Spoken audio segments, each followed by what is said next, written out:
Todos estamos fascinados con los asesinos en serie. Después de todo, no estarías aquí si prefirieras escuchar dramas de época mientras haces cosas cotidianas como cocinar, limpiar, conducir o dormir. Sin embargo, las probabilidades de que te encuentres con un asesino en serie son ínfimas. Es mucho más probable que mueras en un accidente de auto, de un infarto, por malaria o, si vives en los Estados Unidos, a causa de la violencia con armas de fuego. En el año 2020, 21.570 personas fueron asesinadas en los Estados Unidos y se estima que el 2% de esas personas fueron asesinadas por un asesino en serie. Eso representa 431 personas, pero el número estimado de víctimas posibles podría ser incluso menor si se tiene en cuenta que, según la base de datos de estadísticas de asesinos en serie, actualmente hay solo 42 asesinos en masa activos en los Estados Unidos. Según el Departamento de Estudios Sociales y Humanidades de la Universidad de Northeastern, esto se debe no solo a que hemos aprendido a ser mejores padres que los de la generación posterior a la Segunda Guerra Mundial, sino también a que hemos mejorado en evitar e identificar posibles asesinos sanguinarios. Entre 1970 y 1999, también conocida como la Edad Dorada de los asesinos en serie, se estima que había 289 activos en los Estados Unidos. En esa época, la gente era menos consciente de los peligros de estos monstruos. Dormían con las puertas y ventanas sin seguro. Las parejas elegían zonas apartadas para estacionar sus autos mientras se besaban, y las jóvenes aceptaban con gusto que desconocidos les dieran aventones. Y en los días y semanas posteriores a sus desapariciones, serían excursionistas, corredores o vecinos preocupados quienes se toparían con sus cuerpos mutilados. Pero en 1969, cuando Richard Ramírez, de 19 años, empezó a fumar marihuana y beber alcohol, 5 años antes de que Ted Bundy asesinara a su primera víctima, y solo 3 años antes de que Ed Kemper se hiciera conocido como el asesino de universitarias, las estudiantes que vivían en los pueblos universitarios vecinos de Ann Arbor y Ypsilanti, en Michigan, ya eran muy conscientes de que un asesino en serie las estaba cazando. Sin embargo, a pesar de los incansables esfuerzos de la policía por atrapar al responsable, 8 mujeres morirían de forma brutal antes de que su asesino fuera encontrado y enviado a prisión. Estas son las historias de las 8 jóvenes que serán recordadas para siempre como las víctimas de los asesinatos de Michigan. Mary Therese Flesar, apodada Chi-Chi, nació el 4 de diciembre de 1946 en Ypsilanti, Michigan, hija de Chester y Therese Flesar. Mary fue una de 7 hermanos y creció rodeada de su familia extendida. Eran originarios de Polonia y sus padres tenían una granja en las afueras de Willis. Eran católicos devotos y toda la familia participaba activamente en su comunidad local. Mary amaba a los Beatles, tocaba el piano, la guitarra acústica y la tarola en la banda de la escuela.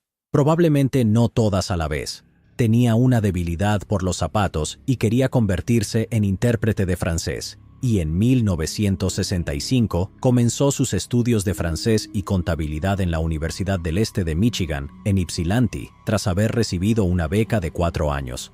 También comenzó a trabajar medio tiempo en la oficina de registro de la universidad, en McKinney Hall, para ganar un poco de dinero extra. Los amigos de Mary la describirían después como una joven segura y confiada. No era la típica chica fiestera. Prefería acurrucarse en su cama y tocar la guitarra, y se sentía muy cómoda en su propia compañía. Usaba anteojos de montura grande, no tenía muchos amigos varones y, hasta donde sabían sus padres, no estaba saliendo con nadie en particular en ese momento. En junio de 1967, Mary se mudó a un departamento en Ann Arbor con una amiga llamada Nancy de Macelis. Más tarde, ese mismo mes, Mary, su hermana Sheila y otras 2 chicas hicieron un viaje a Montreal, en Canadá, para asistir a la Expo 67, la Exposición Internacional y Universal de 1967. Pasaron una semana allá, y Mary compró varios recuerdos para su familia, además de adquirir para sí misma una medalla conmemorativa de plata de la Expo 67 que empezó a usar colgada de una cadena en el cuello.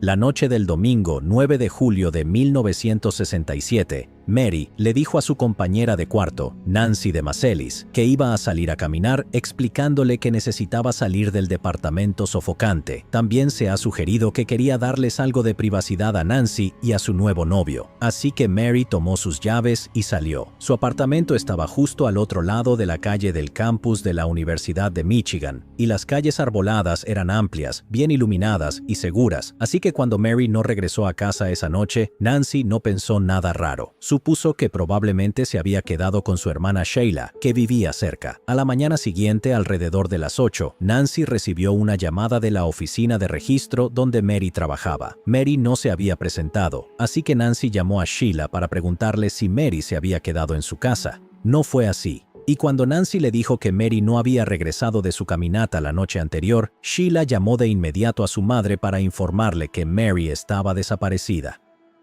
La señora Flesar dejó todo lo que estaba haciendo y condujo hasta el departamento en el que Mary se había mudado apenas unas semanas antes. A simple vista, todas sus pertenencias seguían allí, incluyendo su bolso y su licencia de conducir. Lo único que faltaba era la ropa que llevaba puesta la noche anterior, la medalla de la Expo 67 que llevaba colgada al cuello y sus llaves. La señora Flesar llamó a su esposo desde el departamento de Mary y le dijo que su hija estaba desaparecida.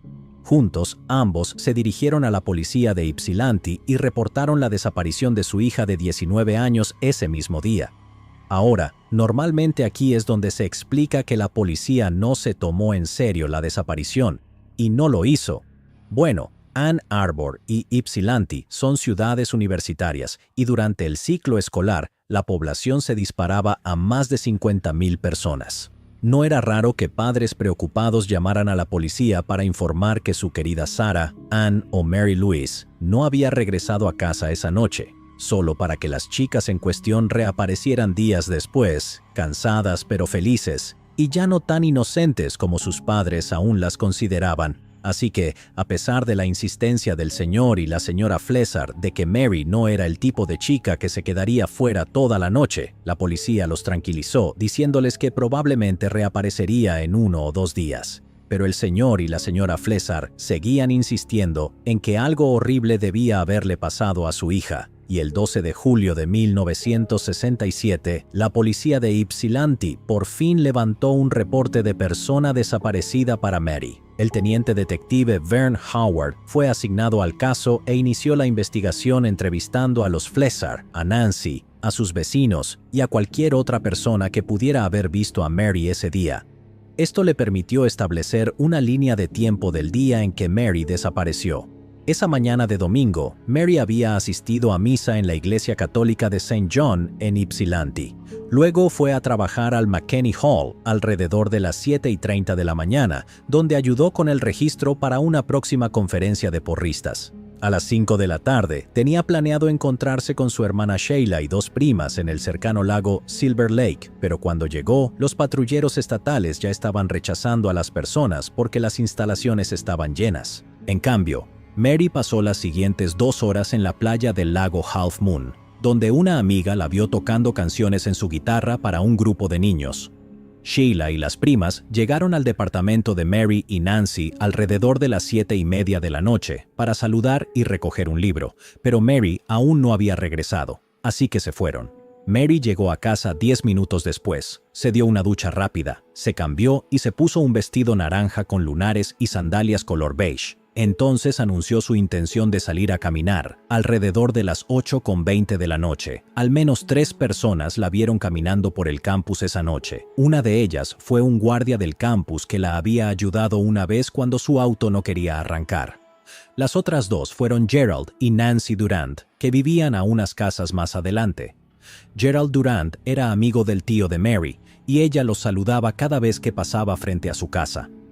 Gerald les contó a los policías que él y Nancy estaban sentados en su porche cuando vieron a Mary caminando de regreso a su departamento esa noche. Observaron cómo un auto bicolor, de tono gris azulado, se detuvo junto a Mary. Vieron que el joven conductor se inclinó sobre el asiento del pasajero y le preguntó algo, pero Mary negó con la cabeza y siguió caminando. El joven entonces aceleró por la carretera y giró bruscamente hacia una entrada de auto, bloqueándole el paso. Nuevamente, se inclinó para preguntarle algo, y otra vez, Mary negó con la cabeza y caminó alrededor del auto. Frustrado, el joven salió de la entrada y sus llantas chirriaron al alejarse. Preocupados, Gerald y su esposa observaron cómo Mary cruzaba la calle a salvo y desapareció de la vista a menos de una cuadra de su casa, cuando el detective sargento Ronald Shoemaker le preguntó a Kathy Jones, una de las amigas de Mary, si ella se habría subido a un auto con un hombre extraño. La joven lo negó, explicando que Mary todavía era tímida con los hombres y que era una católica conservadora que apenas empezaba a sentirse cómoda con su feminidad.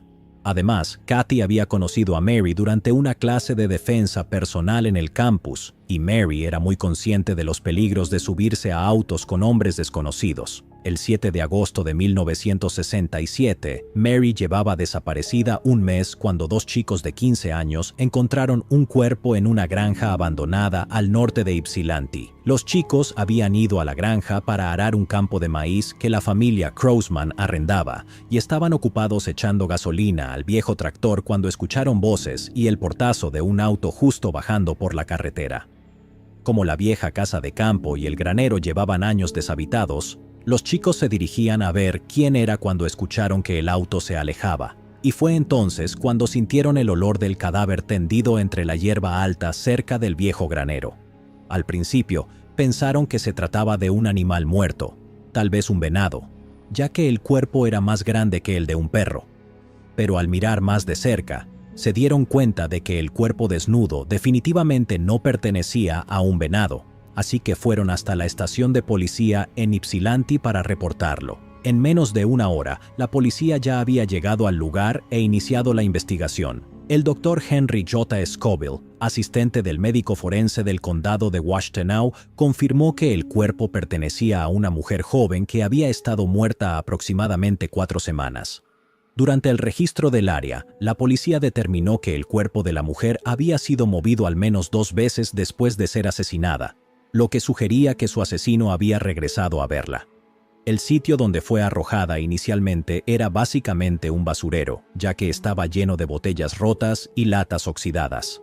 También encontraron un montón de ropa que determinaron que debía pertenecerle.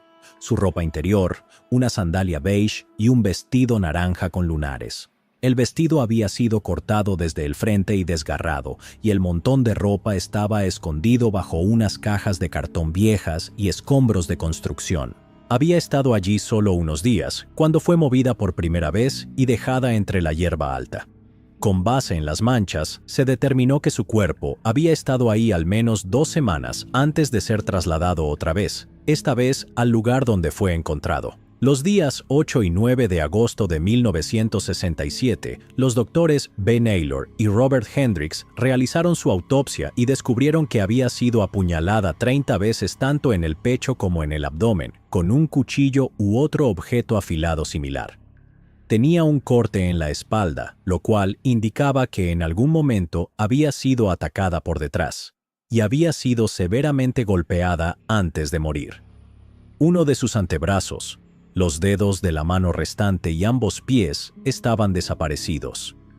No habían sido cortados con una sierra ni con una hoja, y los patólogos no creían que se tratara de animales, ya que parecía que alguien había utilizado un objeto contundente para romper sus huesos antes de remover las partes faltantes del cuerpo. Dado que su cuerpo estaba tan descompuesto, la policía presentó una de las sandalias color beige que había sido encontrada cerca del primer sitio donde fue abandonado el cuerpo al señor y la señora Flesar, quienes confirmaron que en efecto pertenecía a su hija. Luego, Mary fue identificada positivamente a través de registros dentales, y su cuerpo fue llevado a la funeraria para su entierro. La policía no tenía pistas por seguir ni sospechosos que interrogar, pero poco antes del funeral de Mary, la policía recibió una llamada de la funeraria. Según Harold Britton, uno de los empleados, un joven había visitado el lugar y pidió ver el cuerpo de Mary, alegando que era amigo de la familia. Cuando le dijeron que el ataúd permanecería cerrado durante el funeral, preguntó si se le permitiría tomar una foto del cuerpo. Solo más tarde, Britton se daría cuenta de que el joven ni siquiera llevaba una cámara consigo. Britton le dijo que no, pero que podía dejar un mensaje en el libro de visitas. El joven se fue y Britton lo siguió, marcando la interacción como muy extraña. Britton vio al joven alejarse en un auto azul plateado, pero el vehículo estaba estacionado demasiado lejos como para ver la matrícula o identificar claramente la marca y el modelo. Aún así, pensó que parecía un Chevrolet. Britton sí le dijo a la policía que el tal señor extraño era un hombre blanco, de entre 18 y 20 años, medía aproximadamente 1,78 m, tenía complexión media, llevaba una camisa blanca de manga larga, pantalones negros y mocasines. Pero cuando se les preguntó a los Flesar si la descripción les resultaba familiar, le dijeron a la policía que no conocían a nadie que encajara con esa descripción. La policía incluso llegó al punto de consultar a un psicólogo clínico llamado Dr. Marks y le pidió si podía darles alguna idea del tipo de persona que estaban buscando. Dato curioso. Esto fue aproximadamente 5 años antes de que el Buró Federal de Investigaciones formara la Unidad de Ciencias del Comportamiento y comenzara a estudiar a los asesinos en serie. De cualquier forma, el Dr. Marks explicó que el sujeto en cuestión había tenido una experiencia traumática con una mujer, ya fuera su madre, su novia o su esposa. Podría fácilmente ser una persona que exteriormente aparenta ser muy religiosa. Su religión actuaría como un mecanismo de defensa ante las emociones que ha reprimido. La víctima sería un símbolo de alguien contra quien el agresor quiere vengarse. No sería una persona abierta en temas sexuales. Lo más probable es que atacara a alguien que no conoce. Este comportamiento suele derivar de un impulso irresistible en ese momento. El hecho de que el cuerpo de la víctima fuera colocado sobre un montón de basura simbolizaría que, para el agresor, la mujer era basura, algo de lo que debía deshacerse. Este tipo de persona tendería a mantenerse aislada y probablemente no se llevaría bien con sus vecinos. Pero en los días, semanas y meses posteriores al funeral de Mary, la investigación sobre su muerte no arrojó nuevas pistas y su expediente fue archivado, condenado a juntar polvo mientras otras investigaciones pasaban a ser prioridad. Joan Elspeth Schell nació el 1 de diciembre de 1947 en New Paris, condado de Sheboygan, Wisconsin, y su familia se mudó a Plymouth, en Michigan, donde asistió a la escuela secundaria Plymouth. Joan conoció a Dale Schultz en su último año de preparatoria y comenzaron a salir. Dale tenía la imagen del chico rebelde, y los padres de Joan no aprobaban la relación. Tampoco ayudaba que el rebelde Dale fuera un año menor que Joan.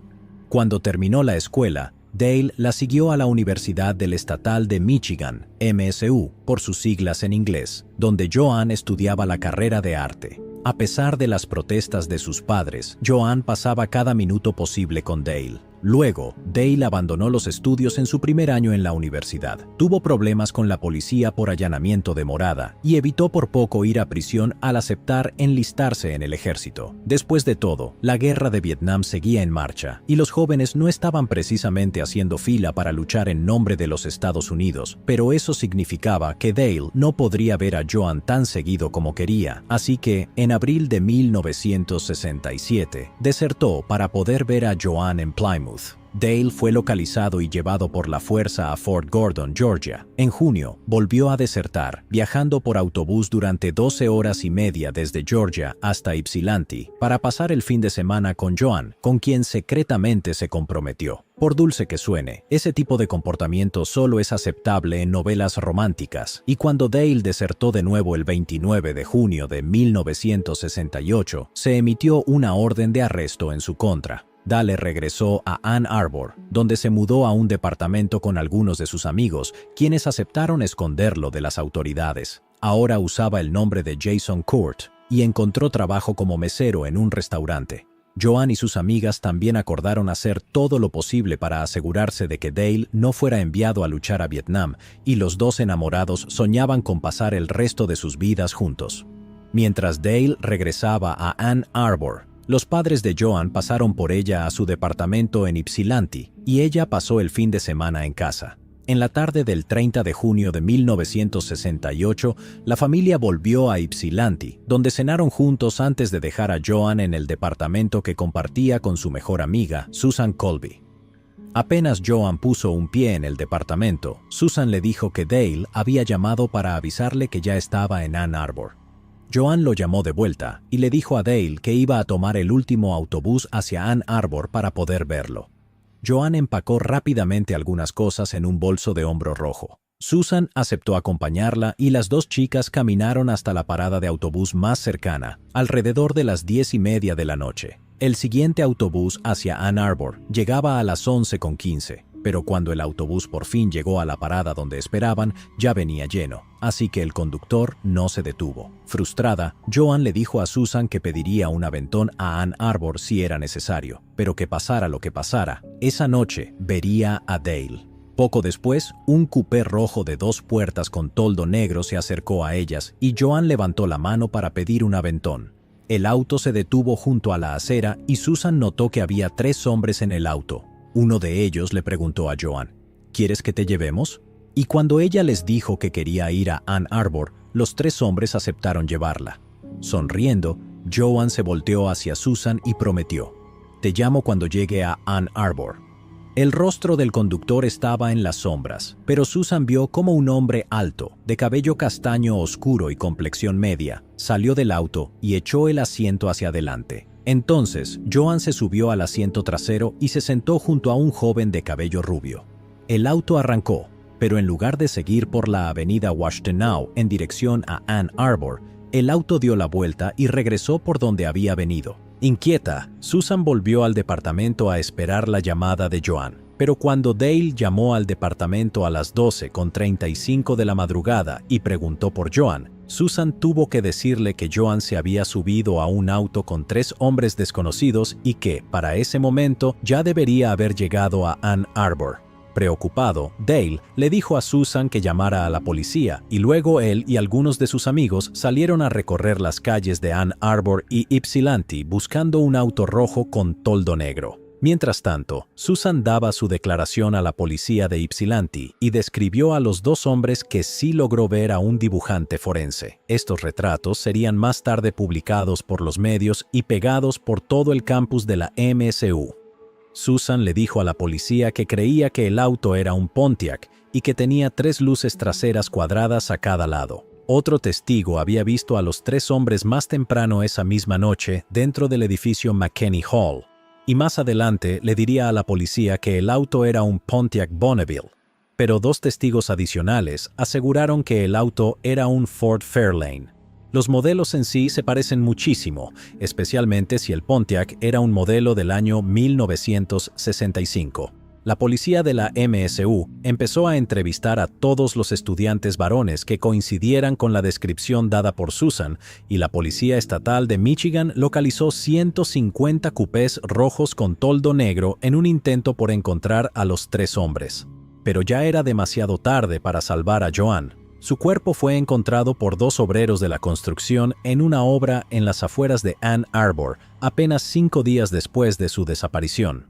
Su cuerpo fue llevado al anfiteatro del Hospital de la Universidad de Michigan, y una vez más, el doctor Robert Hendricks realizó la autopsia. Descubrió que Joan, de 20 años, había sido apuñalada un total de 24 veces. Al igual que Mary, había luchado por su vida e intentado escapar de su agresor, lo que resultó en 3 puñaladas en la espalda, una en el costado izquierdo del cuello que le cortó una arteria, otra debajo de la oreja izquierda y una más en la nuca. También había sido estrangulada cuando su agresor le enrolló su minifalda alrededor del cuello, y el Dr. Hendricks determinó que también había sido agredida sexualmente en algún momento del ataque.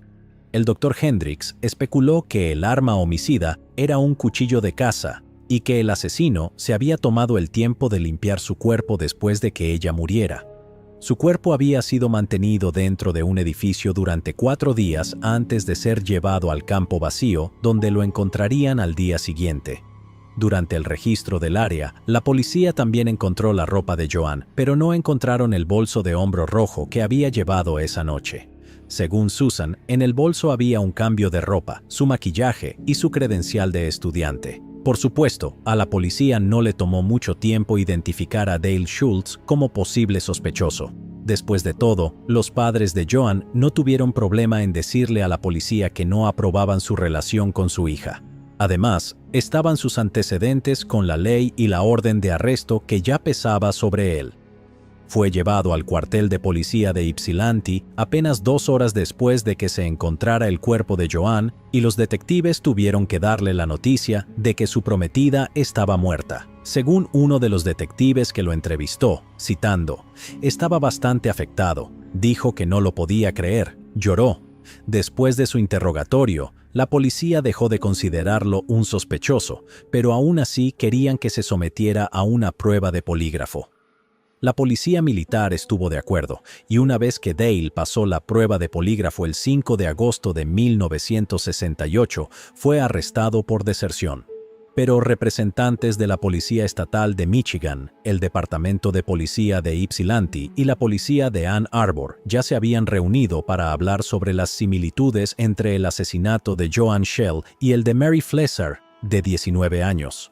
Las dos chicas vivían a pocas calles de distancia, trabajaban en el mismo edificio y ambas eran morenas y de contextura pequeña, pero decidieron tratar los dos asesinatos como incidentes separados, al menos por el momento, y la policía siguió investigando todas las pistas posibles. Una de las pistas más prometedoras surgió apenas 2 semanas después de que se encontrara el cuerpo de Joan. Un hombre que trabajaba en el mismo edificio que Mary y Joan le dijo a la policía que un colega suyo, llamado John Collins, había estado provocando a una empleada con descripciones gráficas de lo que le había sucedido a Joan. La policía interrogó a John y le preguntó cómo sabía tanto sobre el caso. John explicó que su tío era patrullero estatal y que lo había oído hablar del caso. Su tío, el cabo Daniel Lake, negó haber hablado del caso con su sobrino, pero explicó que John tenía amigos en la policía y que solía pasar el rato con ellos en un restaurante local. Era posible que hubiera escuchado la información allí. Además, John no estaba en Ypsilanti cuando Joan desapareció. Ese fin de semana estaba visitando a su madre en Center Line, en Detroit. El 18 de agosto de 1968, los medios informaron que la policía se había quedado sin pistas, a pesar de que varios negocios ofrecieron una recompensa de $12,000 a cambio de cualquier información que llevara al arresto del asesino de Joan. Jane Louise Mixer nació el 23 de febrero de 1946 en Muskegon, Michigan, hija de Daniel y Marian Mixer. Jane tenía una hermana mayor y un hermano, y según su sobrina Maggie Nelson, Jane y su hermana no siempre se llevaban bien. En el libro que escribió sobre su tía y el impacto que su asesinato tuvo en la familia, Maggie escribió: Jane era una entusiasta, dice mi madre. ¿Sabes lo que es una entusiasta? Me encanta tu vestido, en serio, es adorable, real y verdaderamente adorable. En la secundaria, la alegre Jane formaba parte del club de animación, el equipo de porristas de la escuela, y era muy expresiva en temas políticos, lo que la llevaba a discutir con frecuencia con sus padres, quienes eran más conservadores. Cuando Jane se fue a la Universidad de Michigan, lo hizo para estudiar Derecho. Pasó un tiempo estudiando en Francia, recorrió Europa con mochila, y cuando regresó a Estados Unidos, se volvió una activista política. En 1968, se enamoró de uno de sus profesores, un estudiante de posgrado llamado Phil Weisman, quien más adelante explicó que se había enamorado de su intelecto, su intensa curiosidad, su naciente sensibilidad hacia los temas sociales, su ambición y, más adelante, también de sus atributos físicos. Los dos se comprometieron en secreto en marzo de 1969 y una emocionada Jane llamó a sus padres en Muskegon para darles la buena noticia y decirles que planeaba ir a visitarlos ese fin de semana. Desafortunadamente, Phil no podría acompañarla y como Jane no tenía un auto propio, fue al sótano del edificio de la Unión de Estudiantes y colocó una nota en el tablón de anuncios para que otros estudiantes supieran que necesitaba un aventón ese fin de semana. Según Phil, la nota decía: se busca aventón a Muskegon el jueves, llamar a Jane. Incluía tanto su número de teléfono como su dirección. Un hombre llamado David Johnson respondió a la nota y acordó encontrarse con ella alrededor de las 6:30 de la tarde del 20 de marzo. A las 6:15, Phil llamó al teléfono público de la explanada donde se iban a encontrar para saber si Jane ya se había ido, y ella le dijo que aún estaba esperando. Cuando llamó de nuevo a las 7, nadie respondió el teléfono. Se suponía que Jane llegaría a Muskegon alrededor de las 9:30 de esa noche. Cuando no estuvo en casa a las 10, Dan Mixer llamó a la policía estatal de Michigan para informar que su hija estaba desaparecida. Tanto Dan como Marian estaban fuera de sí por la preocupación, así que Dan condujo hasta Ann Arbor y de regreso para ver si Jane había estado involucrada en un accidente de auto. Según él, solo estaba buscando, tratando de ver algo. A la mañana siguiente, tanto la policía estatal como la oficina del sheriff del condado de Muskegon estaban revisando la carretera en busca de pistas sobre lo que había pasado con Jane, pero no sabían que estaban buscando en el lugar equivocado. Un niño de 13 años llamado Mark Grow caminaba hacia la parada del autobús por la carretera Denton, en el municipio de Van Buren, justo al este de Ypsilanti, cuando se topó con una bolsa de compras. La bolsa estaba justo al costado de la carretera, frente al cementerio del municipio de Denton, y al pensar que alguien debía estar buscándola, Mark volvió a casa y se la mostró a su madre, Nancy Grow. Nancy le dijo a Mark que regresara rápido a la parada del autobús o llegaría tarde a la escuela, y luego revisó el contenido de la bolsa. Adentro encontró lo que parecía ser un regalo de cumpleaños envuelto, tarjetas de cumpleaños, libros y reportes mecanografiados. Pero en el fondo de la bolsa también notó algo que parecía sangre. En lugar de llamar a la policía, como haría cualquier persona sensata, Nancy se subió a su auto y condujo hasta el cementerio. Allí, a unos 30 metros dentro del mismo, vio el cuerpo de una mujer de cabello oscuro tendido sobre una de las tumbas. El cuerpo estaba cubierto en su mayor parte por una capa impermeable de nylon amarilla, pero era evidente que la mujer estaba muerta. Así que Nancy volvió corriendo a su auto y fue a la casa de su hermana. Le contó lo que había visto y juntas llamaron a la policía. En el lapso de una hora, llegaron patrulleros estatales, detectives del Departamento de Policía de Ypsilanti y agentes de la oficina del sheriff del condado de Wayne. Tomaron fotografías de la escena y retiraron la capa que cubría el cuerpo. Jane aún estaba completamente vestida, pero su falda había sido levantada hasta la cintura y su ropa interior había sido bajada.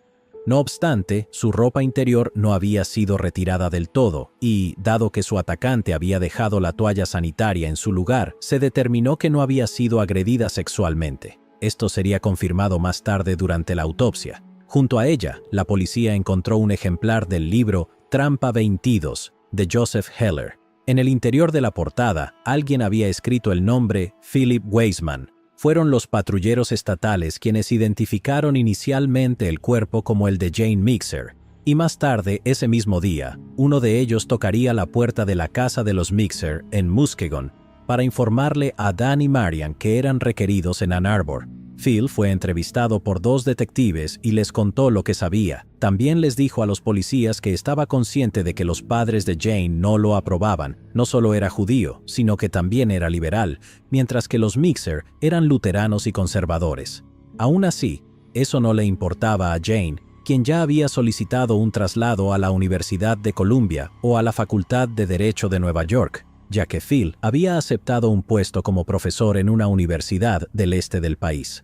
Entonces, la policía le informó a Phil que Jane había sido asesinada, y él insistió varias veces en llamarla personalmente antes de aceptar el hecho de que nunca más contestaría el teléfono cuando él llamara. De regreso a casa desde la escuela, alrededor de las 3 de la tarde de ese día, Mark escuchó al conductor del autobús decir que alguien había encontrado un cuerpo en un cementerio cercano. Pensando que tenía que estar relacionado con la bolsa que había encontrado esa mañana, Mark prestó atención a su entorno mientras caminaba a casa y notó lo que parecían ser marcas de arrastre que conducían desde el otro lado de la carretera hasta el cementerio. Cuando Mark llegó a casa, la policía todavía estaba hablando con sus padres y él les contó lo que había visto. Mark y Nancy no eran los únicos con información. Jack Grow también tenía algo que compartir. Le dijo a la policía que había estado trabajando en su garaje la noche anterior cuando vio pasar una camioneta tipo Station Wagon color crema frente a la casa. El vehículo entró al cementerio, dio una vuelta, se detuvo y luego se fue nuevamente alrededor de la medianoche. No pensó mucho en ello hasta que su esposa lo llamó al trabajo para contarle sobre el cuerpo en el cementerio. Dan y Marian identificaron el cuerpo de Jane el 22 de marzo de 1969 y esa misma tarde, el doctor Robert Hendricks realizó su autopsia. Determinó que la joven de 23 años había muerto entre la medianoche y las 3 de la madrugada del 21 de marzo de 1969. Le habían disparado en la parte posterior de la cabeza con una pistola calibre 22.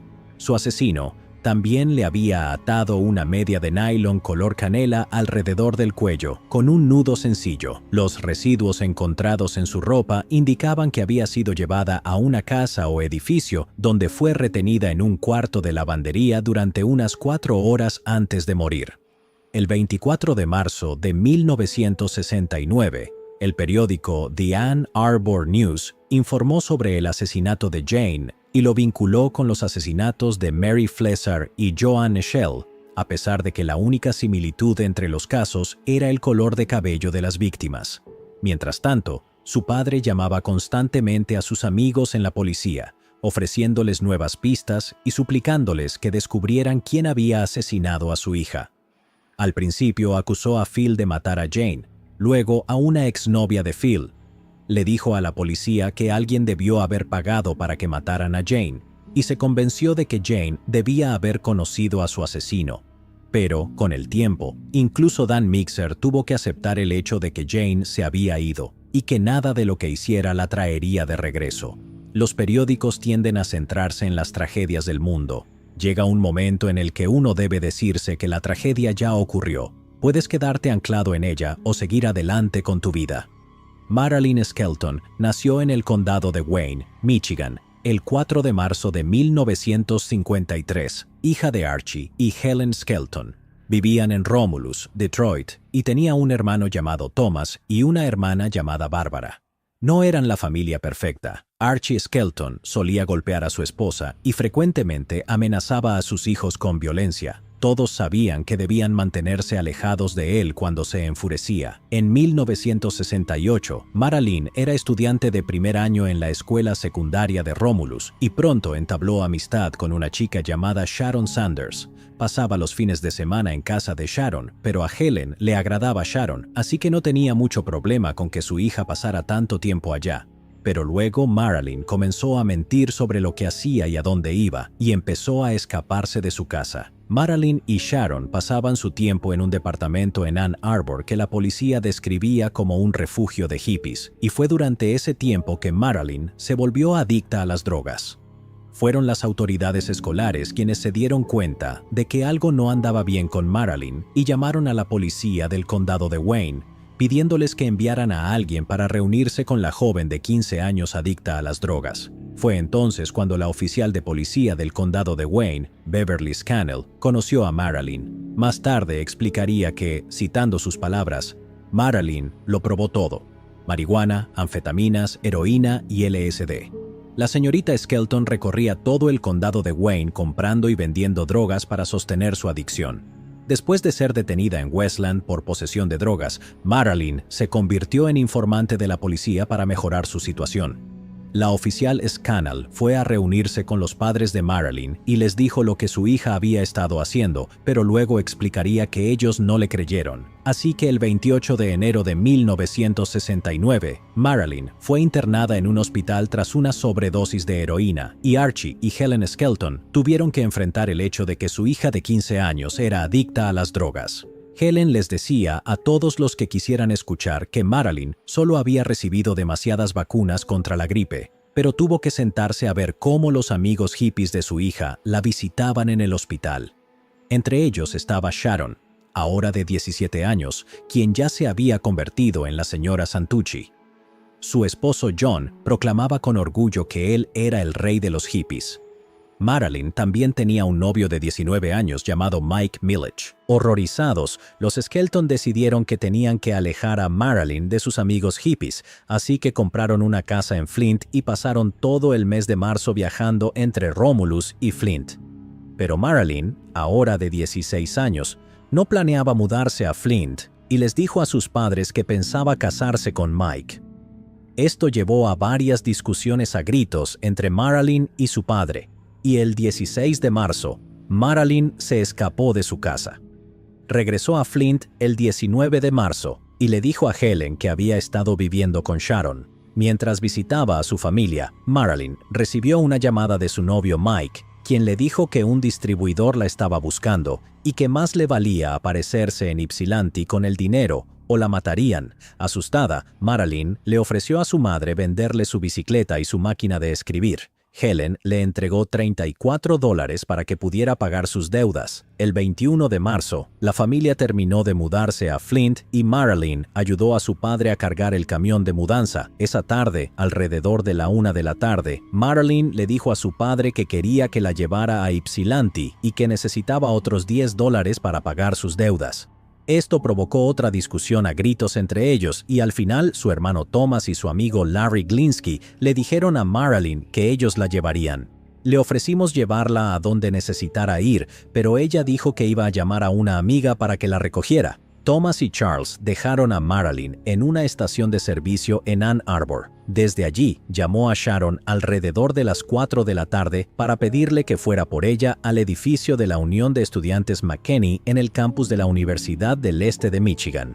Sharon le dijo que no tenía el auto y le preguntó si sería capaz de llegar por su cuenta a Ypsilanti. En cambio, Marilyn dijo que conseguiría que alguien le diera un aventón y les dijo a sus amigas que las vería pronto. Pero cuando Marilyn no llegó, Sharon comenzó a preocuparse. Ese mismo día por la mañana se había encontrado el cuerpo de Jane Mixer, y Sharon, en estado de pánico, llamó de inmediato a la policía de Ypsilanti para informar que Marilyn estaba desaparecida. Pero cuando el oficial de guardia se enteró de que Sharon no era pariente de Marilyn, le dijo que no podía abrir un reporte de persona desaparecida sin la aprobación de los padres de Marilyn. Esa misma noche, tanto Sharon como Mike Mileage fueron a la estación de la Policía Estatal de Ypsilanti para reportar la desaparición de Marilyn.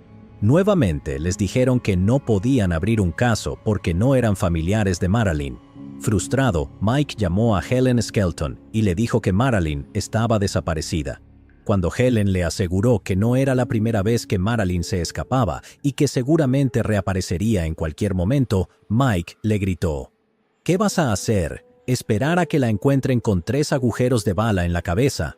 Mike llamó varias veces esa noche para exigir que se presentara el reporte de persona desaparecida y presentó uno él mismo ante el departamento del sheriff del condado de Wayne ese mismo día. Pero sus constantes llamadas surtieron efecto. Poco después de la medianoche del 24 de marzo, Archie y Helen fueron a la jefatura de policía de Ypsilanti y reportaron la desaparición de Marilyn. Más tarde, ese mismo día, Helen esperó a que Archie se fuera al trabajo para regresar a la estación de los patrulleros estatales en Ypsilanti y le dijo al cabo Kia Seto que no era la primera vez que Marilyn se escapaba.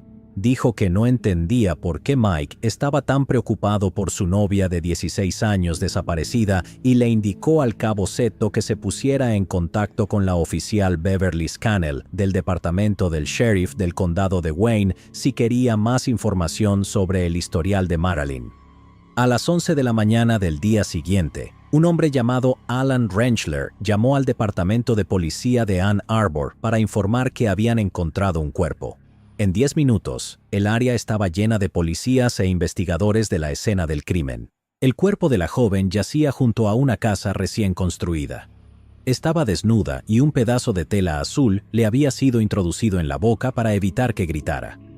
Le habían atado una liga para el cabello alrededor del cuello y yacía boca arriba, con las piernas abiertas y dobladas, en lo que la policía describió como una posición de abuso. Había recibido numerosos y brutales golpes en la cabeza que le habían fracturado parte del cráneo y tenía múltiples moretones en el pecho, abdomen y muslos. Aún peor, había sido agredida con una rama de árbol de 28 centímetros que fue dejada dentro de su cuerpo. El jefe de policía de Ann Arbor, Walter E. Krasny, más tarde declaró a los reporteros: «Esto es lo peor que he visto en 30 años de servicio policial. No podemos decir que no hay conexión con los otros 3 asesinatos. Casi tiene que haber algún vínculo». Gracias al reporte de persona desaparecida que se había presentado el día anterior, la policía pudo identificar el cuerpo como el de Marilyn Skelton, de 16 años.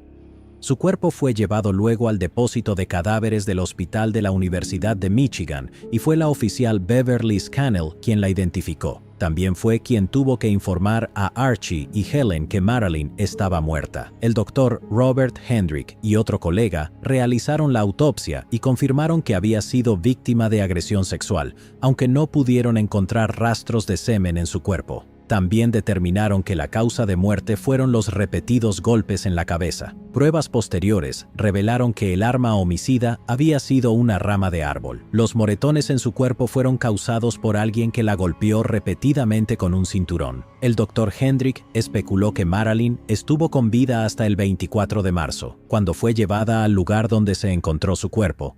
Allí fue despojada de su ropa y fue agredida, y su cuerpo quedó allí durante la noche antes de ser encontrado a la mañana siguiente. No había sido apuñalada como lo fueron Mary y Joan. Tampoco había sido retenida por días antes de ser abandonada junto a la carretera.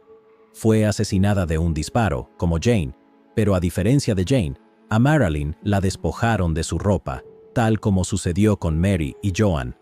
No solo eso, sino que era considerablemente más joven que las 3 víctimas anteriores, y por primera vez, la policía se preguntó si acaso estaban enfrentando a más de un asesino. El único sospechoso viable en el asesinato de Marilyn era su padre, Archie Skelton. Sus antiguos vecinos en Romulus dijeron a la policía que tanto Archie como Helen eran grandes bebedores, y que Archie era conocido por ser abusivo con sus hijas. Solía golpearlas con su cinturón para disciplinarlas, y los vecinos lo habían visto quemar los muebles que había destrozado durante ataques de furia en estado de ebriedad. Los maestros de Marilyn explicaron que todos sabían que las hermanas Skelton eran víctimas de abuso y que su hermana mayor, Bárbara, se había escapado de casa. Marilyn también había contado a la consejera escolar que planeaba hacer lo mismo y casarse con su novio Mike, a quien adoraba. Los chicos que iban a la escuela con ella contaron que sabían que vendía drogas en la escuela, pero fue su mejor amiga Sharon quien compartió la información más interesante. Marilyn era cinturón rojo de 3er grado en karate y era bastante buena. Una vez Mike la atacó con un cuchillo como prueba y ella lo tiró al suelo casi rompiéndole la muñeca. Me imagino que quien la atacó debía ser muy grande o tener algún tipo de arma. Tanto Archie como Helen tuvieron que someterse a pruebas de polígrafo. Ambos admitieron haber estado en casa la tarde del 21 de marzo. Archie negó saber cómo Marilyn había llegado a Ann Arbor y también negó haberla asesinado. El técnico del polígrafo dijo a los investigadores que Archie Skelton era un abusador y un mentiroso, pero que había dicho la verdad cuando explicó que no había asesinado a su hija. Poco después, los medios comenzaron a referirse a la serie de asesinatos sin resolver como los asesinatos de Michigan. En los días siguientes a la muerte de Marilyn, el fiscal del condado de Washtenaw, William Delhay, formó un grupo especial dedicado a investigar los crímenes. Este equipo estaba compuesto por miembros de los 5 departamentos de policía que trabajaban en el caso y operaban desde el seminario católico Holy Ghost Fathers, ubicado a mitad de camino entre Ann Arbor e Ypsilanti, y se reunían una vez por semana para compartir notas y cualquier pista nueva. Pero sin que ellos lo supieran, el hombre que llegaría a ser conocido como el Destripador de Ypsilanti apenas estaba comenzando. Dawn Louise Basom nació el 28 de noviembre de 1955 en Ypsilanti, hija de Louis y Cleo May Basom. Era la menor de 4 hermanos. Su padre falleció cuando Dawn tenía 9 años, y Cleo continuó criando a sus 4 hijos por su cuenta. En 1969, las 2 hijas mayores ya se habían ido de casa y los hermanos de 14 y 13 años, Louis Jr. y Dawn, seguían viviendo con su madre. Los vecinos explicaron que Dawn era una marimacha que solía jugar en el patio delantero con su hermano y que ambos saludaban a los autos que pasaban. Harold Goodman, director de la escuela secundaria West Junior en Ypsilanti, explicó que Dawn era una estudiante promedio a buena, con una disposición alegre. Sus amigas dijeron a los reporteros que Dawn tenía muchas amigas y era popular en la escuela. Tenía una habitación única decorada de una manera que jamás había visto. Las paredes tenían enormes calcomanías de guitarras y portadas de discos pegadas por todas partes. La mamá de Dawn permitía que los chicos fueran a su casa a escuchar música. Dawn organizaba muchas fiestas tranquilas. Le encantaba bailar y era una dulce niña de 13 años que aparentaba ser mayor de lo que realmente era. En abril, Dawn tiñó su cabello castaño claro de rubio fresa.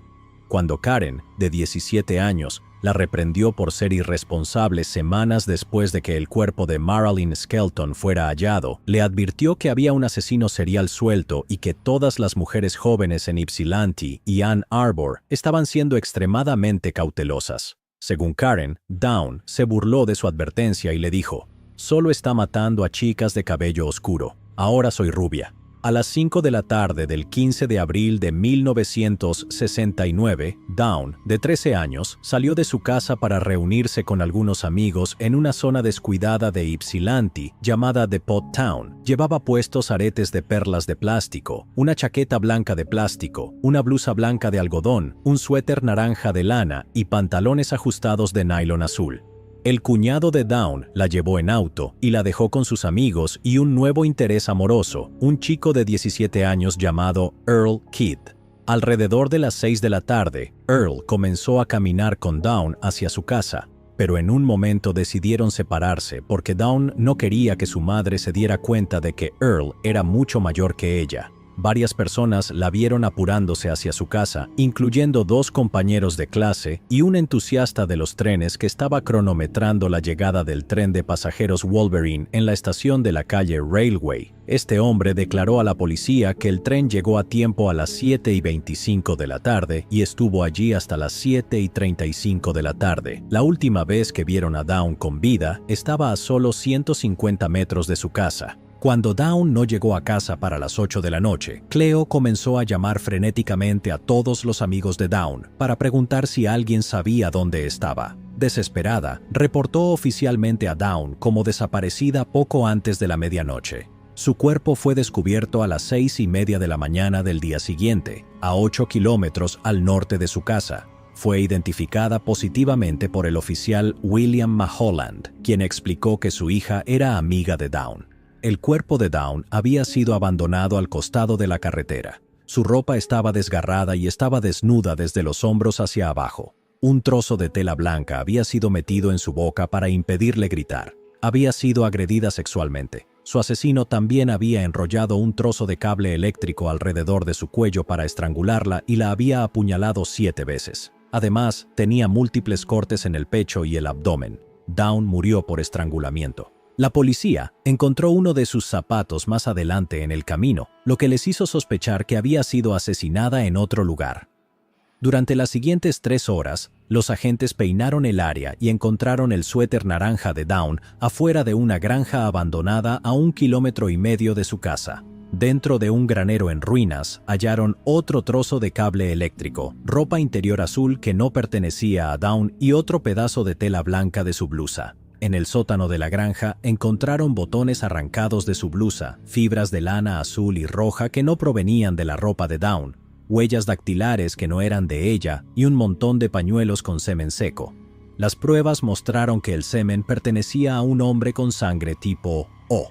La policía especuló que el secuestrador de Dawn la había llevado al sótano de la antigua granja donde comenzó el ataque, pero de alguna manera Dawn logró escapar hacia el granero, donde su agresor la asesinó. La policía patrulló el área donde Dawn fue asesinada, y al día siguiente de que se encontrara su cuerpo, 2 oficiales llamaron a la estación para informar a sus superiores que el asesino había regresado. No lo habían visto, pero había dejado atrás 2 objetos que pertenecían a Dawn, uno de sus aretes de imitación perla y un trozo de su blusa. Un mes después de que la policía descubriera el cuerpo de Dawn, el granero fue incendiado. 3 hombres fueron arrestados por cargos relacionados con incendios provocados y admitieron que lo hicieron solo como una especie de diversión en estado de ebriedad. A medida que comenzaron a llegar los informes forenses relacionados con el asesinato de Dawn, el grupo especial se reunió para discutir los crímenes. El Ann Arbor News informó que uno de los oficiales del grupo dijo que la investigación sobre los ahora infames asesinatos de Michigan se sentía como una pesadilla viviente.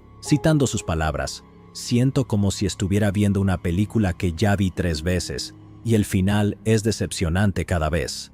A pesar de la detallada evidencia forense y las múltiples declaraciones de testigos que habían logrado reunir, la policía no tenía pistas viables. The Ann Arbor News reportó que el fiscal Delhay podría haber estado considerando conceder inmunidad a cualquier persona que pudiera brindar información sobre el asesino. Según Delhay, alguien en esta zona conoce al asesino. Quizás estuvo con él en el momento de alguno de los asesinatos. Esa persona puede ayudarnos a atraparlo y podría salvar una vida, si tan solo decide llamarnos.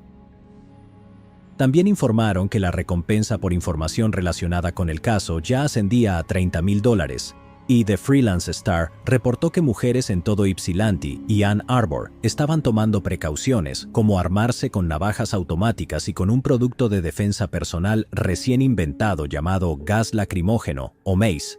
Muchas universitarias dicen que han adoptado un sistema de compañero, caminando acompañadas por un amigo hombre o por lo menos en grupo de 3 personas al salir de noche. El día del funeral de Dawn, Sandra Flesar, la hermana menor de Mary Flesar, escribió una carta que fue publicada en The Ypsilanti Press. Decía: ¿alguna vez has caminado de clase en el campus sin mirar por encima del hombro por miedo a que alguien te esté observando? Yo número. ¿Alguna vez un extraño te ha sonreído y tú quisiste devolverle la sonrisa, pero tuviste miedo de hacerlo? A mí me ha pasado. ¿Alguna vez has conducido por la carretera Geddes sin que se te escapara una lágrima? Yo número. Soy la hermana de una de las víctimas de los asesinatos brutales y pervertidos que han ocurrido en esta comunidad en los últimos 2 años. Mi hermana fue la primera, la hermana de quien será la última. Muchos leerán esta carta y se tranquilizarán pensando, eso no me puede pasar a mí. Pero yo creo que, después de 5 asesinatos, ya debería ser evidente que los asesinos no respetan a nadie y que cualquiera de ustedes podría ser el siguiente. Creo que es momento de que la gente de esta comunidad ejerza sus derechos como ciudadanos y haga su parte para que se haga justicia. Por eso hago un llamado personal, no solo por mí, sino por todas las chicas jóvenes que se ven forzadas a vivir con este miedo constante por nuestras propias vidas. El llamado es que ustedes, el público, den un paso al frente y compartan cualquier información que pueda, de alguna manera, estar relacionada con estos asesinatos. Y el llamado de Sandra funcionó. Más de 800 reportes fueron enviados. Mujeres ofrecieron a sus novios y esposos como posibles sospechosos. Más de 1,000 delincuentes sexuales ya condenados fueron interrogados y descartados como sospechosos, y miles de hombres fueron interrogados y puestos bajo vigilancia, lo que incluyó al menos a 2 oficiales de policía. Ambos fueron posteriormente descartados como sospechosos. Alice Elizabeth Callum nació el 25 de diciembre de 1947 en Middlebury, Indiana, y creció en Kalamazoo, Michigan. En su ensayo de admisión, explicó que su padre, Joseph, era un judío ruso que tenía una pequeña tienda de comestibles en el pueblo.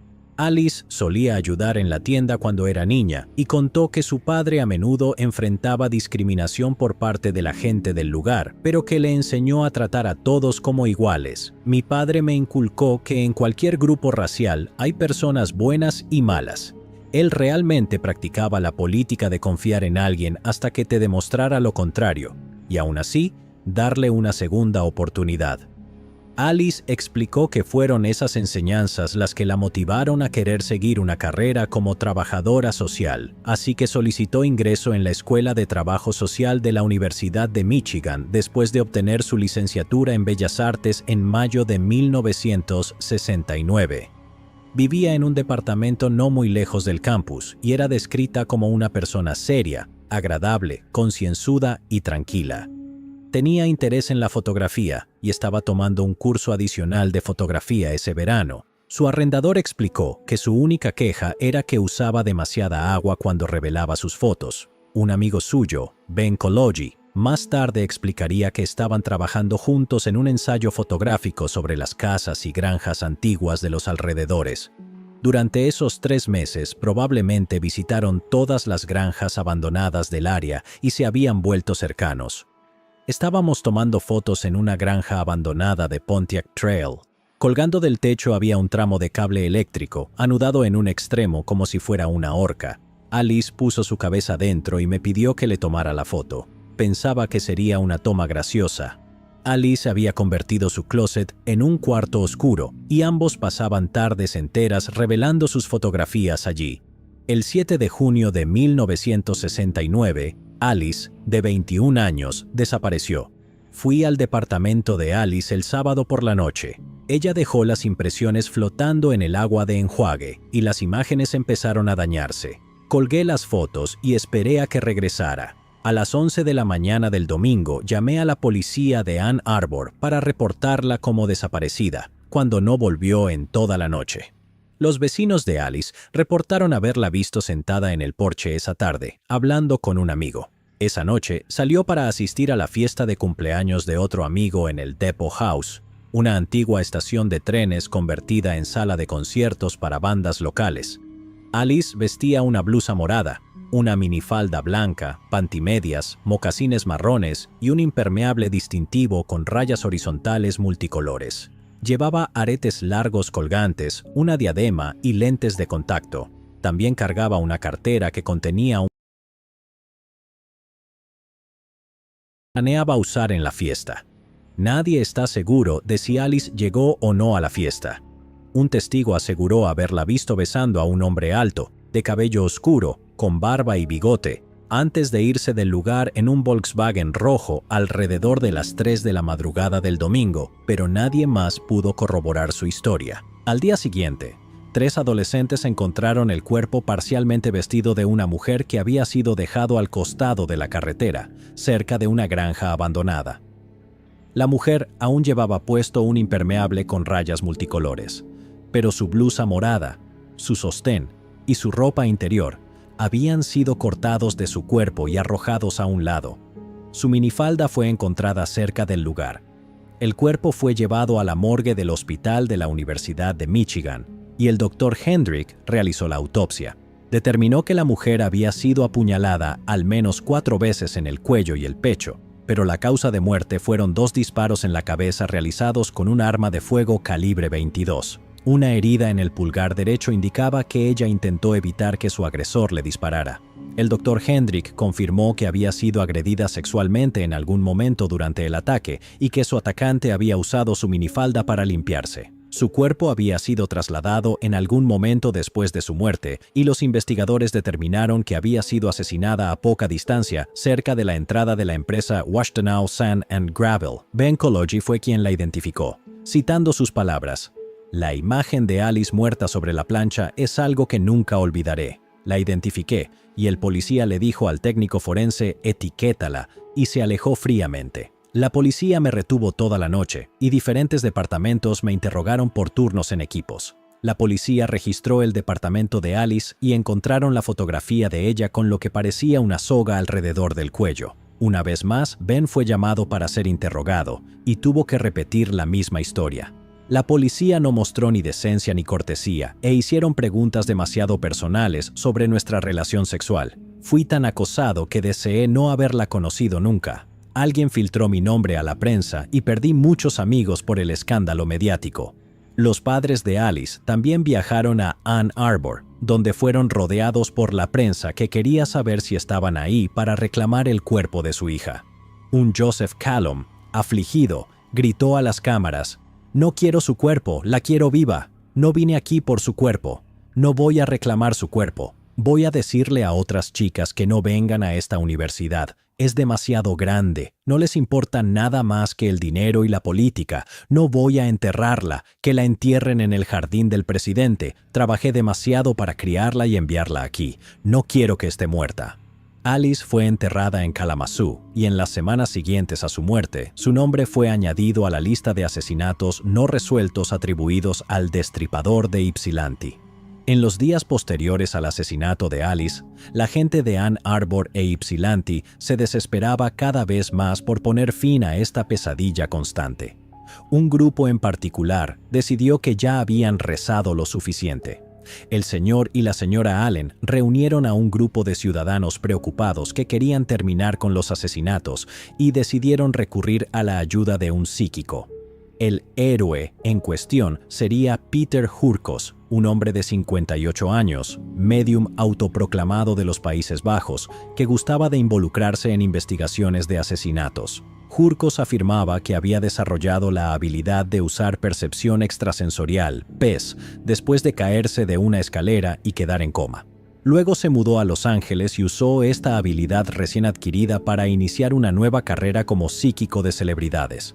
Más tarde, Hurkos afirmaría que también había participado en la investigación del caso del estrangulador de Boston y en la investigación del asesinato de la actriz Sharon Tate, cuando en realidad simplemente se había presentado sin invitación y exigido hacer una lectura para la policía. El fiscal general Edward W. Brooke explicó que la descripción del estrangulador de Boston dada por Hurkos era sorprendentemente parecida a la que habían recibido de los testigos. Cuando Hurkos visitó la escena del asesinato de Sharon Tate, le dijo a la policía que ella había sido asesinada como parte de un supuesto ritual de magia negra llamado Guna Guna. Por supuesto, más tarde se sabría que Charles Manson y sus seguidores serían hallados culpables del asesinato, y luego Hurkos afirmaría que él había sido quien dio el nombre de Manson a la policía. Hurkos también insistía en que el hombre que la policía sospechaba que era el estrangulador de Boston, es decir, Albert DeSalvo, era inocente. Sin embargo, las pruebas de ADN vincularían más tarde a DeSalvo con al menos uno de los asesinatos. Y a pesar de afirmar que había sido pieza clave en la resolución de 27 casos criminales en 17 países, nadie apoyaba su versión. Decían que solo rondaba por ahí y hablaba sin cesar, sin aportar nada útil a la resolución de los casos. Además, todas las pistas que tan felizmente le daba a la policía habían sido tomadas de los reportes en los medios sobre los casos que supuestamente investigaba. Aún así, Hurkos quería $2.500 a cambio de prestar sus servicios, lo que equivaldría hoy a unos $21.350. Pero los Allen solo lograron reunir $1.100, apenas suficiente para cubrir sus vuelos y gastos por una semana. Pero Hurkos estaba sin dinero y su representante lo convenció de que cualquier publicidad era buena publicidad. Así que voló a Michigan el 21 de julio, donde le dijo a la prensa que estaba ahí para exorcizar al demonio del condado de Washtenaw. Recibió un breve informe sobre los 6 asesinatos que la policía estaba investigando y luego compartió con la prensa sus predicciones hasta el momento.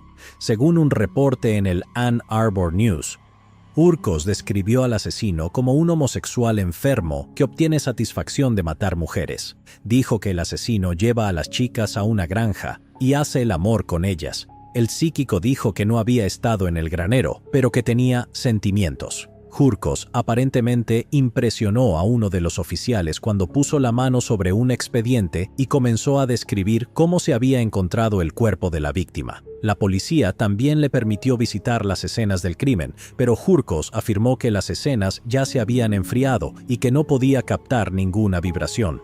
Pidió acceso a las pruebas recolectadas por la policía, pero el fiscal Deley se negó a darle acceso a la ropa que las mujeres llevaban cuando murieron. Hurkos regresó a su motel, el Inn America, y pasó la noche disfrutando de la atención de los locales, quienes estaban fascinados con el psíquico de celebridades de Los Ángeles. Luego pasó su tiempo en la ciudad haciendo turismo y hablando con sus admiradores. Pero en su tercer día en la ciudad, Hurkos supuestamente recibió una llamada de un hombre que le dijo que se fuera antes de enfurecer al monstruo que rondaba por sus calles y terminara con sangre fresca en las manos. Se ha especulado que esa llamada nunca ocurrió y que Hurkos la inventó para ganar credibilidad, pero sin que él lo supiera, ya se había encontrado con el destripador de Ypsilanti, quien no se impresionó con sus supuestas habilidades psíquicas y lo descartó como un payaso. Karen Sue Beineman nació el 10 de febrero de 1951 en Grand Rapids, Michigan, hija de Roland y Marjorie Beineman. Llevaba 5 años saliendo con su novio de la infancia y estaba estudiando para convertirse en maestra de educación especial. Acababa de graduarse de la preparatoria y se había inscrito en el curso de verano de la Universidad del Este de Michigan porque le permitía elegir en qué dormitorio quería vivir. Eligió vivir en Downing Hall y en una carta a sus preocupados padres los tranquilizó diciéndoles que era muy consciente de que estaban asesinando chicas y agregó: «No se preocupen, tengo cuidado». La tarde del miércoles 23 de julio, Karen y 2 de sus nuevas amigas almorzaron juntas antes de irse a clases, y luego Karen se fue de compras. El día anterior, había encargado una peluca en una tienda llamada Wigs by John y se dirigía a recogerla cuando un joven en una motocicleta le preguntó si quería que la llevara. Halagada, Karen aceptó y se subió a la parte trasera de la moto.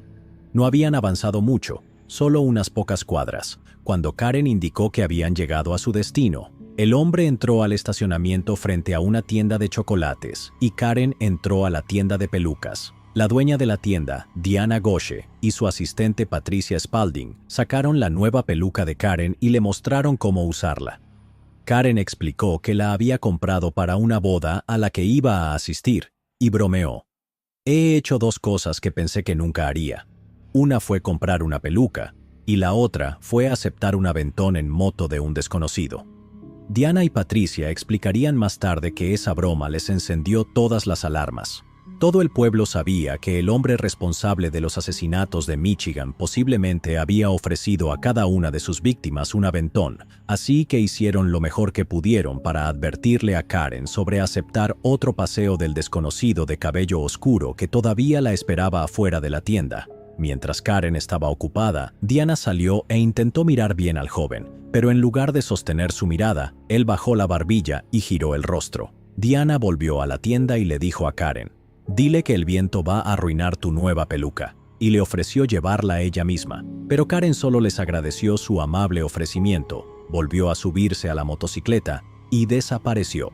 Cuando Karen no regresó para el toque de queda de las 10 de la noche, sus amigas decidieron esperar hasta las 11 antes de reportarla como desaparecida. La consejera de residencia, Verna Perkins, notificó entonces a la policía del campus de la Universidad del Este de Michigan, a la policía de Ypsilanti y a los padres de Karen que no sabían nada de ella.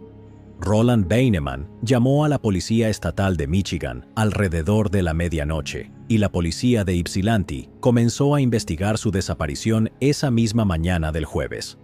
La investigación los llevó a la tienda Wigs by Joan, donde Diana y Patricia pudieron confirmar que habían visto a Karen el día anterior.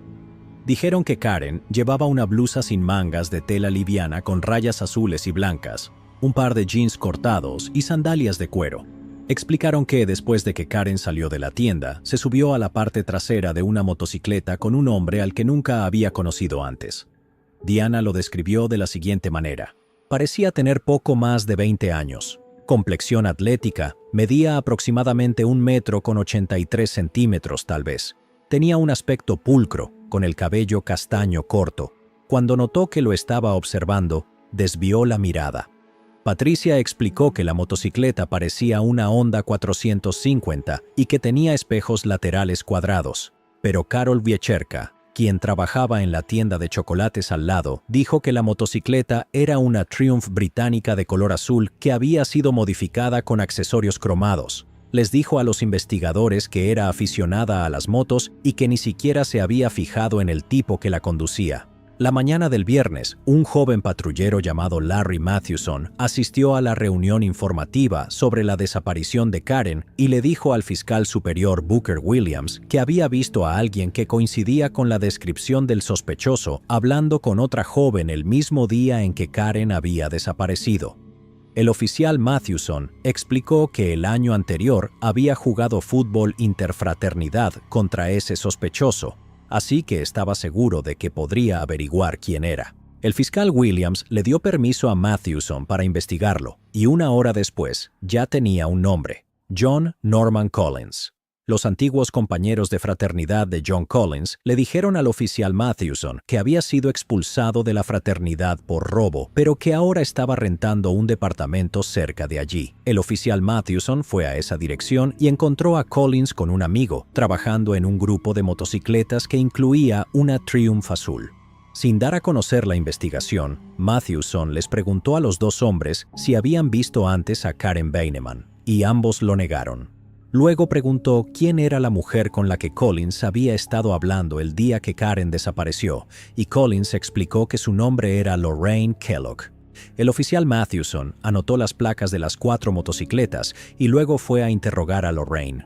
Ella le dijo que John Collins era un conocido y que varias de sus amigas habían salido con él en algún momento, aunque una de ellas afirmaba que Collins estaba más interesado en tener relaciones sexuales que en conocerlas de verdad.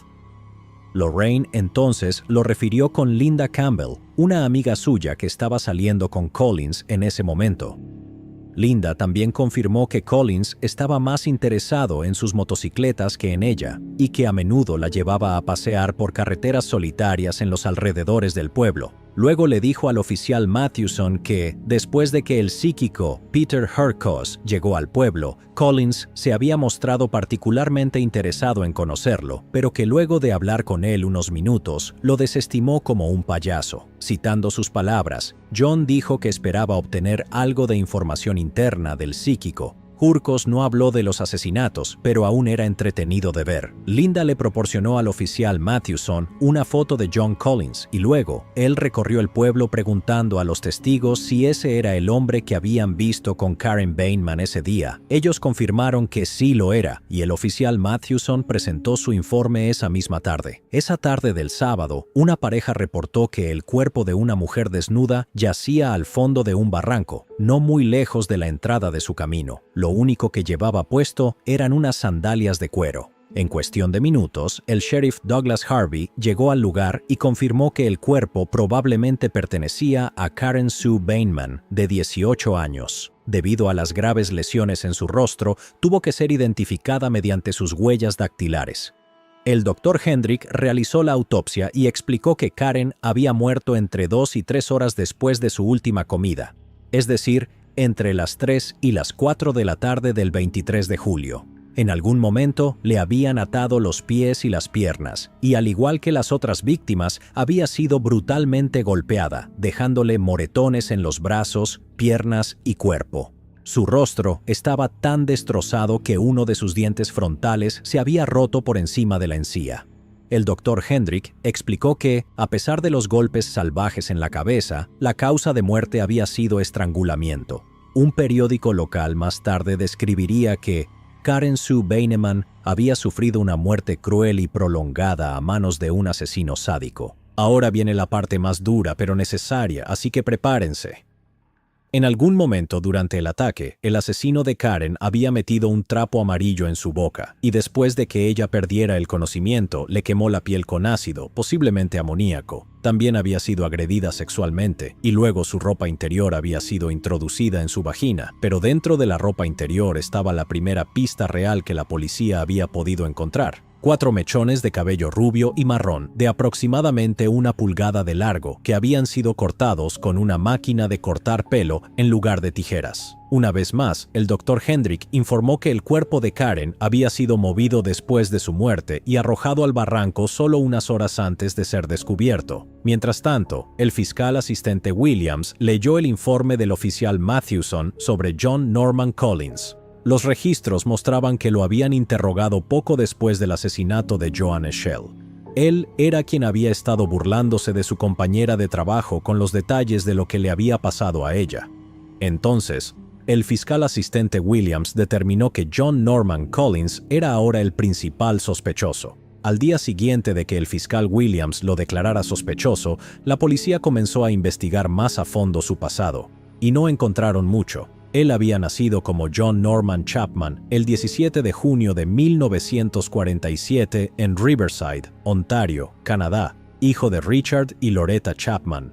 Richard y Loretta se habían casado en 1943, poco antes de que Richard fuera enviado a Europa a luchar en la guerra. Richard era experto en explosivos y demoliciones, y perdió una pierna durante la guerra. Cuando regresó a casa, ya no era el joven que Loretta había conocido. Los médicos militares más tarde le diagnosticarían fatiga de combate, o, como lo conocemos hoy, trastorno por estrés postraumático. La pareja tuvo 3 hijos juntos, Jerry, Gail y John. Pero cuando John tenía 1 año, Loretta solicitó el divorcio por crueldad extrema y repetitiva. Su solicitud fue aprobada, y ella declaró que Richard nunca volvería a ver a sus 3 hijos. Más tarde les diría a sus hijos que su padre los había abandonado. Pero según el sobrino de Richard, John Philip Chapman, la guerra cambia a las personas, y mi tío Richard y mi tía Loretta no fueron la excepción. Mi tío amaba a su esposa y a sus hijos, y nunca fue abusivo con ellos. No queriendo poner a sus hijos en medio de un divorcio feo, mi tío simplemente se fue y se mudó al norte, a Kitchener, Ontario, aceptando desaparecer en el fondo. Loretta regresó a Estados Unidos en 1949, donde ella y sus 3 hijos se mudaron con familiares en Center Line, Detroit.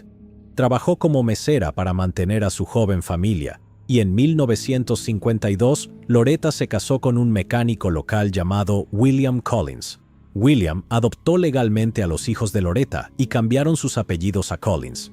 Pero William siempre fue un borracho violento y no tenía problemas en golpear a los niños.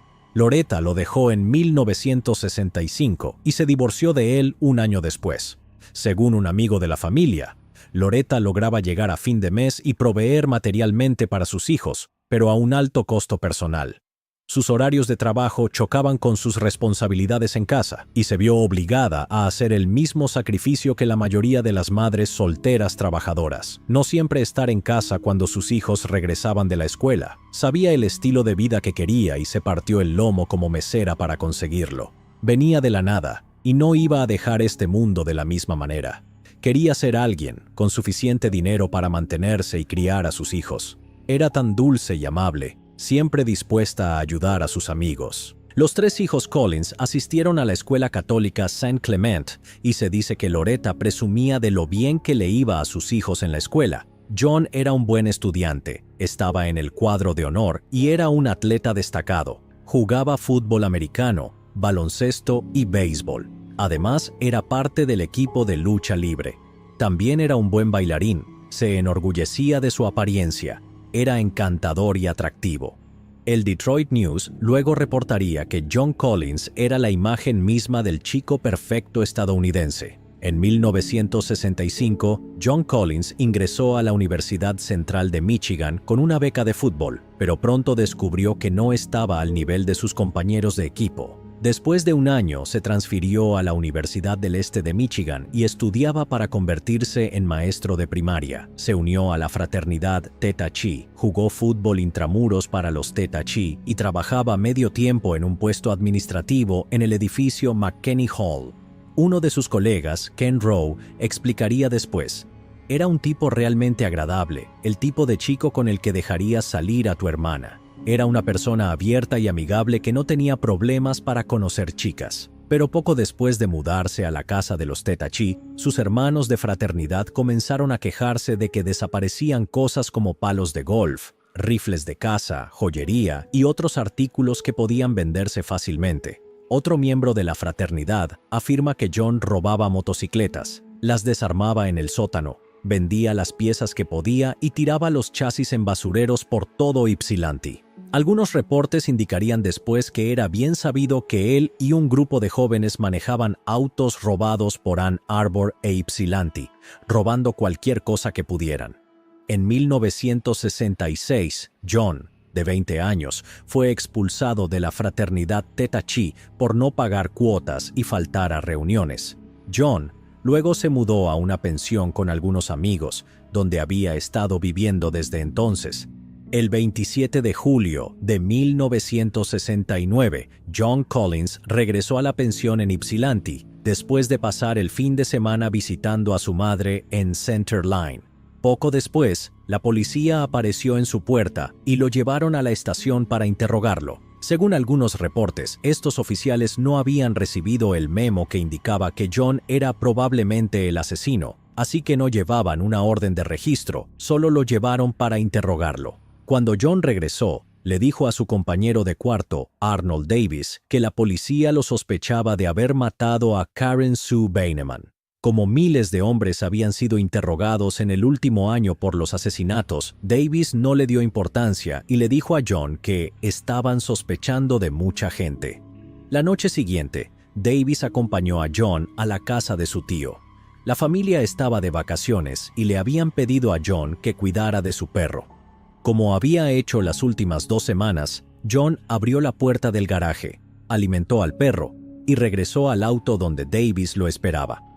Al llegar a casa, John le pidió ayuda para descargar algunas cosas. John tomó un cuchillo envuelto en un trapo de taller de debajo del asiento de una de sus motocicletas. Poco después, cargué una cobija verde oscuro o azul del maletero del auto de John, mientras éste llevaba una caja de cartón a su habitación. Eché un vistazo a la caja y vi un par de zapatos de mujer. algunos trapos o ropa y un bolso de yute.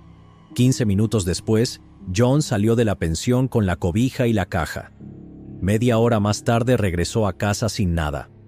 Al día siguiente, el cabo David Lake y su familia regresaron a casa después de unas vacaciones de acampada de 2 semanas. Su pastor alemán estaba feliz de verlos, y cuando entraron a la casa, todo estaba exactamente como lo habían dejado.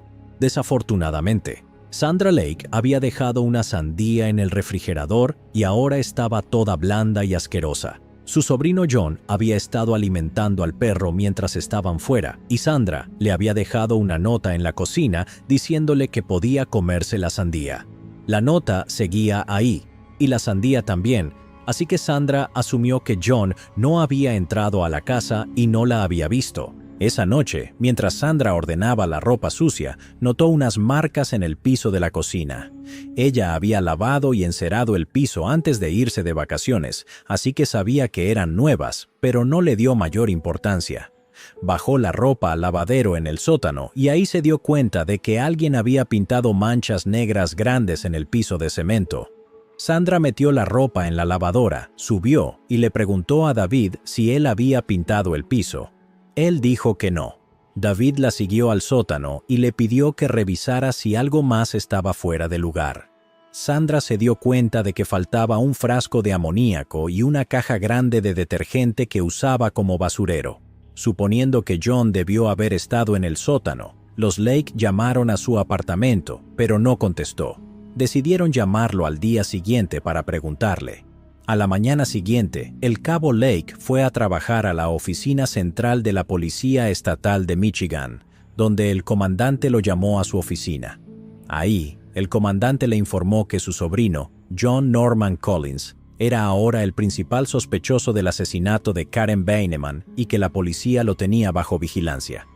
Las alarmas sonaron en la cabeza del cabo Lake, quien inmediatamente le contó al comandante lo que habían encontrado la noche anterior. El comandante actualizó al equipo y Lake recibió la orden de buscar más pistas en su casa. Esa noche, Sandra le dijo a su esposo que no había podido contactar a John en todo el día, pero que le había dejado un mensaje con Loretta. John les devolvió la llamada a las 10:30 de la noche, y los Lake le preguntaron si había estado en el sótano las últimas 2 semanas y si sabía algo sobre la pintura.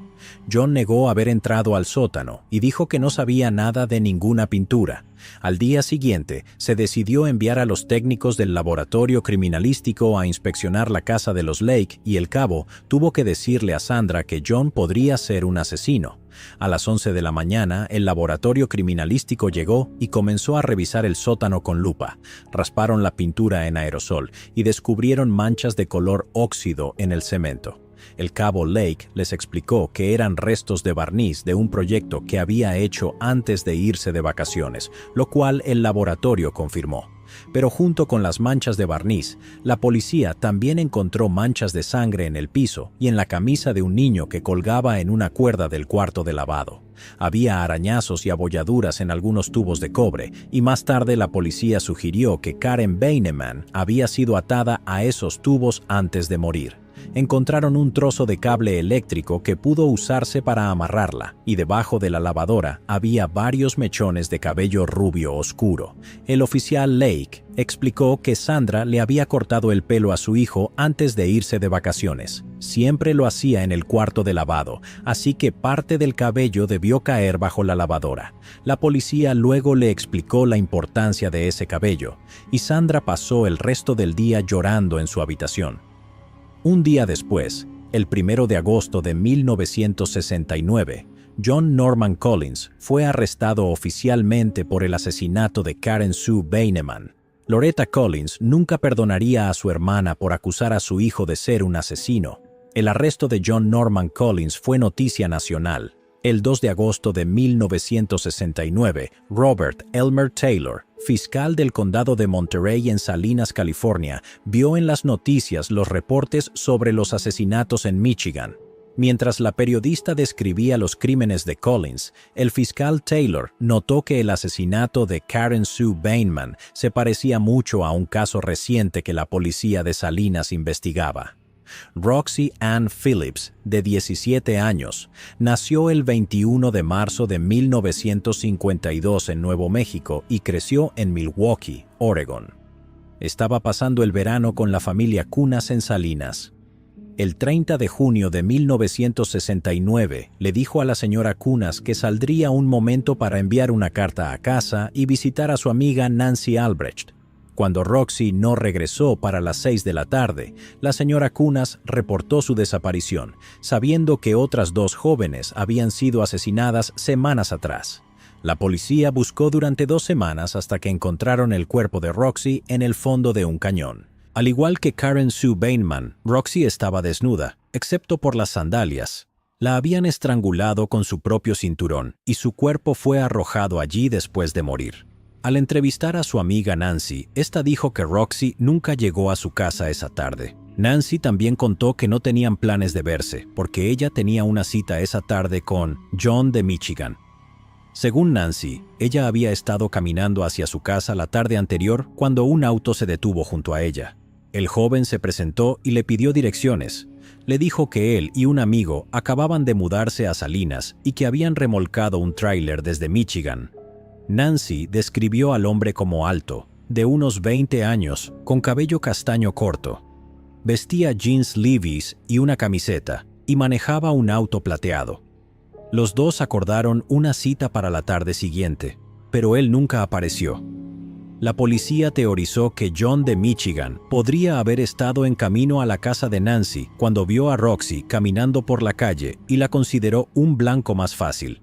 Siguiendo una corazonada de que John de Michigan y John Collins, el joven de 22 años de Michigan, podrían ser la misma persona, el fiscal Taylor llamó a las autoridades del condado de Washtenaw y les dijo que sus 2 casos podrían estar relacionados. Con su ayuda, la policía de Salinas descubrió que John Collins y un amigo llamado Andrew Manuel habían alquilado un tráiler en junio de 1969.